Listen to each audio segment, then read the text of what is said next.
साहजिक आहे, इतक्या थंडीमध्ये सर्दीही होणारच. मलाही खूप सर्दी झाली आहे. थोडा आवाजात तुम्हाला बदल जाणवत असेल.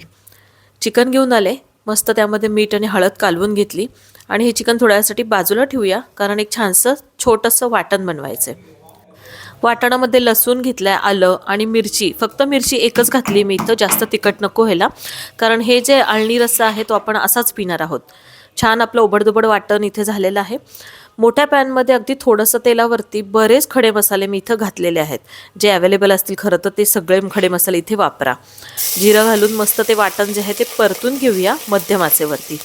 आता हे परतलेल्या वाटणावरती आपण बारीक चिरलेला कांदा पण घालतोय आणि थोडंसं परत मीठ ॲड करते कांद्यापुरतं. नंतर धनेपूड, जिरेपूड, गरम मसाला, हळद घातली आहे. सगळं व्यवस्थित एकत्र करून घेतलं आहे. आता हे एकत्र झाल्यानंतर यावरती जे चिकन आपण ठेवलं होतं ते काढून घेऊया.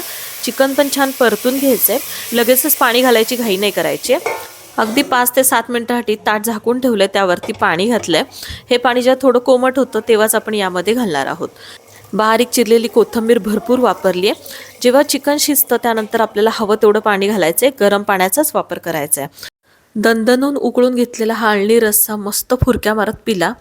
एकदम फ्रेश वाटायला लागलाय. आवडत असेल चिकन तर नक्की हा रस्सा बनवून बघा.